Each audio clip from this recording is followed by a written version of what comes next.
দর্শক, রাজধানীর পাশাপাশি সাতক্ষীরা সদর হাসপাতালে আছেন আমাদের সহকর্মীরা। তাদের কাছ থেকে জেনে নেব হামের সবশেষ অবস্থা।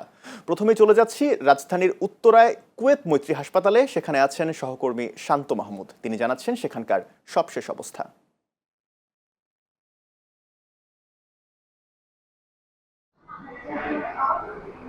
আকাশ, গত 24 ঘন্টায় কিন্তু দেশে হামের উপসর্গ নিয়ে আরো 3 শিশুর মৃত্যু হয়েছে। স্বাস্থ্য অধিদপ্তর আমাদেরকে নিশ্চিত করেছে গত 24 ঘন্টায় কিন্তু হামের উপসর্গ কিন্তু 1177 জন শিশুর মধ্যে কিন্তু পাওয়া গেছে। আমি সকাল থেকেই কিন্তু অবস্থান করছি কুয়েত বাংলাদেশ মৈত্রী হাসপাতালের বহির্বিভাগ, যে শিশু বহির্বিভাগ রয়েছে সেই বহির্বিভাগে।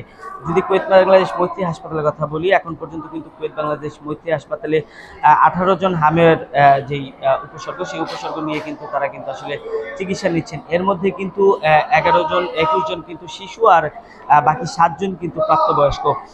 যদি বহির্বিভাগের ভিতরের চিত্র একটু দেখানোর চেষ্টা করি, সকাল থেকেই কিন্তু বহির্বিভাগের সামনে কিন্তু আমরা শিশুদের যেই একটি ভিড়, সেই ভিড় কিন্তু লক্ষ্য করা গেছে।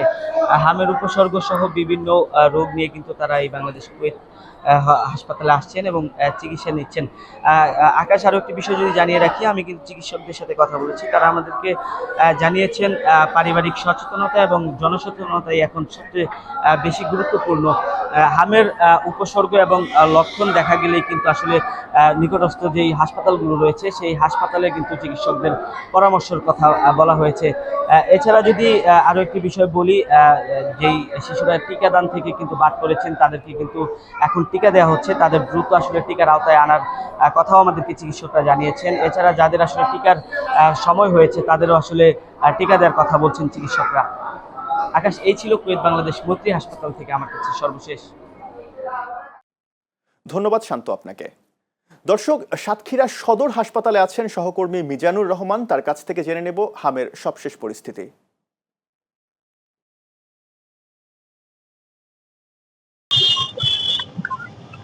আকাশ, আপনাকে ধন্যবাদ। আপনি জানেন যে সারা দেশ জুড়ে কিন্তু হাম উপসর্গ নিয়ে, হাম রুবেলার আক্রান্ত হয়ে বহু শিশু কিন্তু প্রাণহানি হয়েছে। তো আমি যেখানে দাঁড়িয়ে আছি সাতক্ষীরা সদর হাসপাতালে, এখানে এই পর্যন্ত হামের উপসর্গ সন্দেহমূলকভাবে 182 জন ভর্তি হয়েছিল। এর মধ্যে 180 জন তারা চিকিৎসা নিয়ে কিন্তু চলে গেছে। এখনো পর্যন্ত 2 জন শিশু তারা চিকিৎসাধীন অবস্থায় আছেন। তো এর ভিতরে 4 জন হাম প্রমাণিত রোগে আক্রান্ত হয়ে তারা কিন্তু চিকিৎসা নিয়ে বেরিয়ে চলে গেছে। আর এই পর্যন্ত সাতক্ষীরা জেলায় 1,78,815 জন শিশুকে টিকা প্রদান করা হয়েছে। তো আকাশ, এই ছিল আমার কাছে সাতক্ষীরার হামের সর্বশেষ খবর। ধন্যবাদ আপনাকে। ধন্যবাদ মিজানুর আপনাকে।